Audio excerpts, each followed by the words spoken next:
Hello! Les passagers en direction du pays de Morphée sont priés, avant de bien s'installer, de liker la vidéo, de s'abonner et de laisser un petit cœur pour le chauffeur. Ready? Let's go! L'histoire que je m'apprête à vous conter s'intitule Petit Marie. En ce temps-là, le bruit de la mer ne s'entendait pas de Ripple et les pêcheurs partaient à l'aube et ne rentraient qu'en pleine nuit ou au crépuscule pour revenir au milieu du jour. La plage de sable si blanc et si fin était si étendue qu'un cavalier à grande allure mettait une demi-journée pour aller baigner son cheval et rentrer au village. Le fleuve n'avait pas encore tourné pour descendre au sud. Il rejoignait la grande mer là-bas, au nord. Des champs et des champs s'étendaient vers l'est depuis le village, et, après les champs, c'était la grande brousse et ses fauves. Tous les hommes cultivaient, mais, outre le travail des champs, les uns allaient à la pêche et les autres à la chasse. Samba était de ces derniers. Un soir, Samba ne rentra pas, ni le lendemain, ni le surlendemain, ni plus jamais. On ne retrouva dans la brousse que ses os déjà blanchis. Un lion l'avait tué, et les charognards, les hyènes et les fourmis avaient, les uns après les autres, nettoyé sa dépouille. Samba laissait 2 petits-enfants, un garçon, Ndiogan, et une fille, Kari. Tant que l'enfant est sa mère, aucune peine ne peut lui être cruelle. Ndiogan et Kari, qui ne voyaient pas souvent leur père de son vivant, n'eurent pas leur habitude changée. Kari était toujours aux côtés de sa mère et son frère avec les garçons du village, dans les champs ou sous l'arbre des palabres. Il ne rentrait qu'aux heures des repas. Encore fallait-il aller le chercher la plupart du temps, et c'est Kari qui y allait. Kumba, la veuve de Samba, pleurait souvent. Kari lui demanda un jour : « Mère, pourquoi pleures-tu ainsi tout le temps ? » ?»« Parce qu'il n'y a plus d'homme dans la maison. »« Mais mère, Ndiogan est un homme. »« Oh, il est encore trop petit. »« Eh bien, ce sera notre petit Marie. » Et, depuis ce jour-là, Kari n'appela plus son frère que Petit Marie. Quand elle allait le chercher sous l'arbre des palabres, au bord du puits ou dans les champs, elle disait toujours : « Petit Marie, mère t'appelle. » D'abord, Ndiogan ne dit rien, mais ses petits camarades commencèrent à se moquer de lui à chaque fois que sa sœur l'appelait Petit Marie. Il dit à sa mère : « Mère, défends à Kari de m'appeler Petit Marie parce que mes camarades... » Kari interrompit en chantant : « Je le redis, Petit Marie, Petit Marie. » Ndiogan s'en alla en pleurant.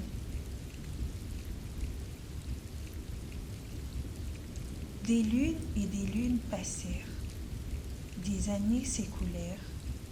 Kari appelait toujours son frère Petit Marie. Pour les enfants de 12 ans, l'âge de Ndiogan, le temps de l'insouciance passa.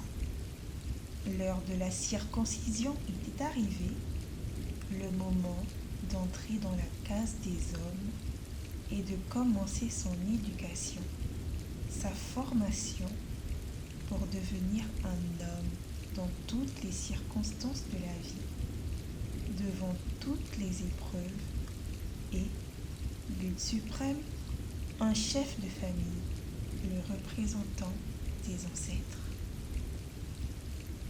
Par une aube fraîche, un groupe d'enfants qui, leur vie durant, seraient frères parce qu'ils allaient mélanger leur sang sur les flancs d'un vieux mortier à moitié enfui dans la terre, subirent l'un après l'autre, pour la première fois et volontairement, la douleur. Ndiogan, le premier, se mit à califourchon sur le mortier et releva jusqu'à la ceinture son boubou de gros coton teint en jaune brun. Le botal, c'est-à-dire celui qui porte sur son dos, le maître des garçons, se saisit de son membre, tira le prépuce qu'il attacha avec une ficelle fine, plus résistante que du fer. Il serra si fort que la ficelle disparut dans la peau, puis, de son couteau plus tranchant qu'une haleine de cordonnier et qui crissait en coupant d'un coup sec, il trancha la partie impure de l'homme. Non seulement l'enfant n'avait pas crié, n'avait pas bronché, mais il n'avait même pas respiré plus fort que d'ordinaire. Kumba, sa mère, pouvait être fière.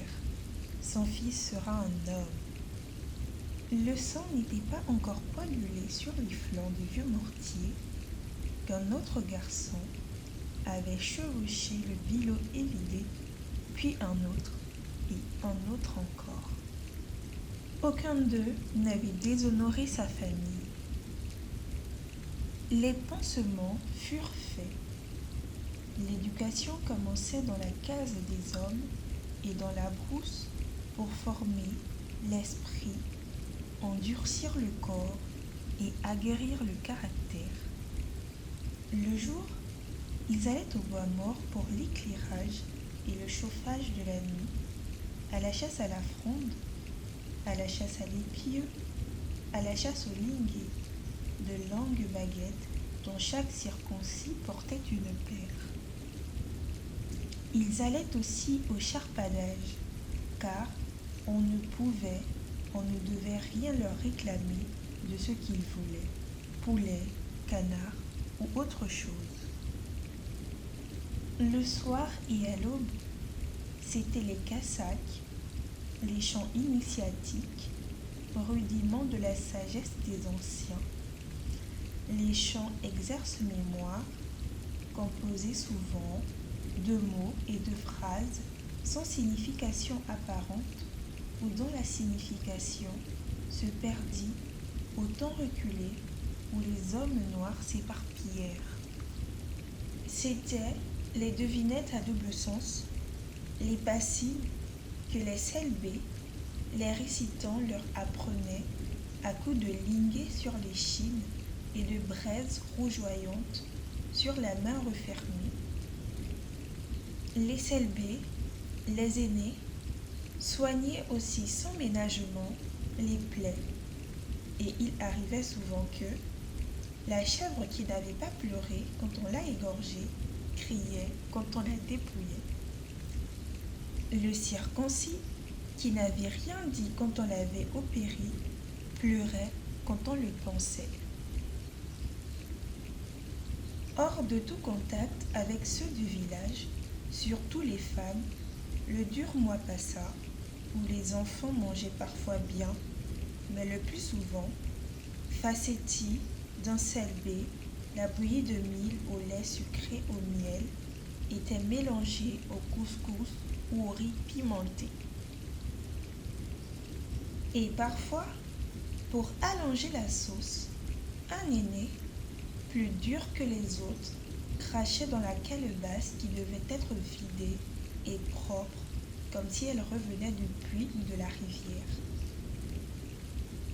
Car, il faut savoir, quand on veut devenir un homme, vaincre toute répugnance. Les enfants étaient devenus des hommes. Ils portaient des culottes. Dans son boubou indigo, Diogane était le plus beau de tous. Quand il rentra chez lui, ce fut sa sœur qui l'accueillit. « Mère, voici petit Marie. »« Mère, fit Diogane, dis à Carrie de ne plus m'appeler petit Marie. »« Je le dis, je le redis, petit Marie, chanta Carrie. Mais ce n'était plus la voix espiègle d'une petite fille têtue et mal élevée. De son chant sourdait une sorte de ferveur.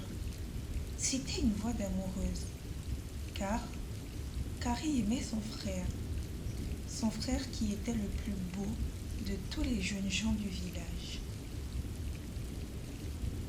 Elle alla, et tous les jours comme avant, le chercher au champ et sous l'arbre à palabres.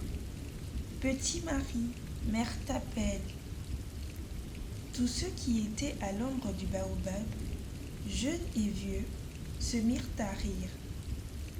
Alors Diogane répondit à sa sœur.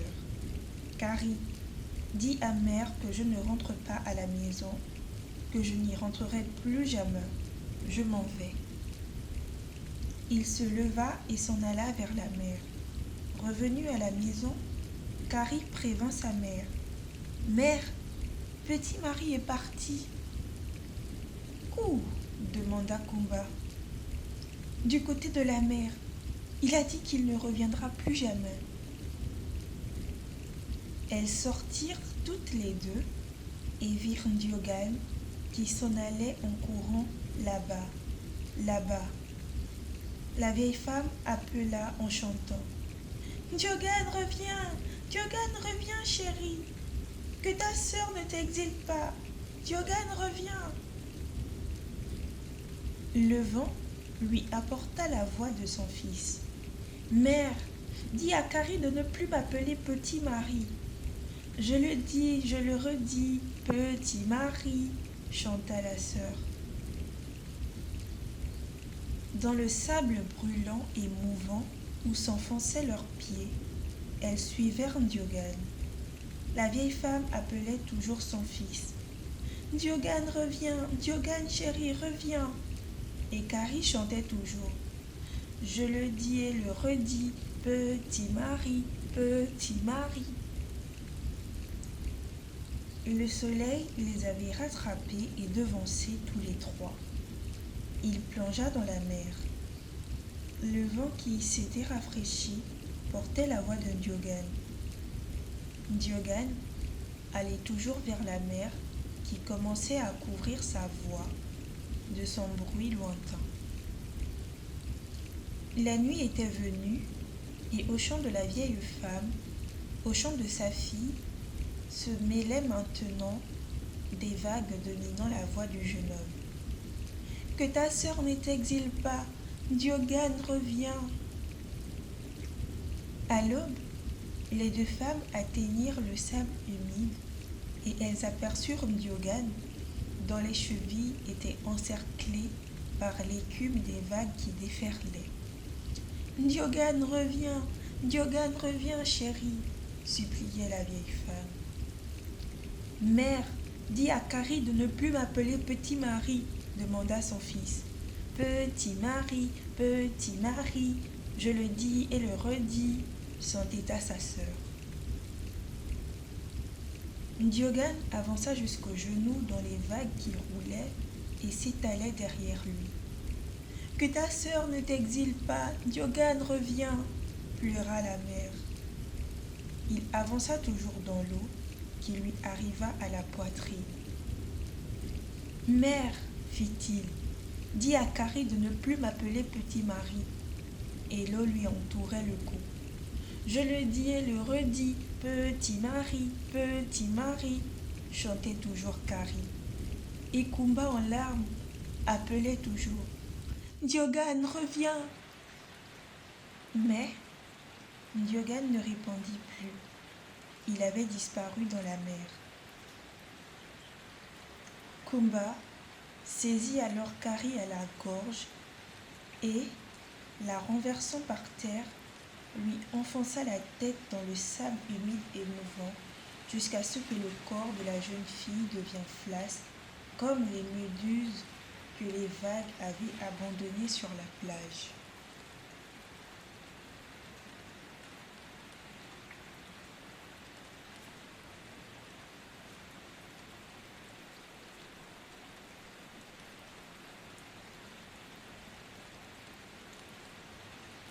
Elle chantait toujours, appelant son fils. Mais ses yeux étaient maintenant secs et paraissaient même ne plus voir la mer, ne plus voir les vagues qui s'enflaient. Les vagues s'enflèrent, roulèrent et déferlèrent dans un immense rugissement. Les vagues déferlèrent dans un immense mugissement, engloutissant Kumba, qui chantait toujours, et le cadavre de sa fille. Elles les engloutirent et s'étalèrent jusqu'à Ripple. Et depuis, la mer n'est plus retournée là-bas, là-bas au couchant. Et lorsque, le soir, on colle à son oreille un des coquillages de la plage, ce que l'on entend, ce sont les pleurs et les chants de combat, la folle appelant son fils.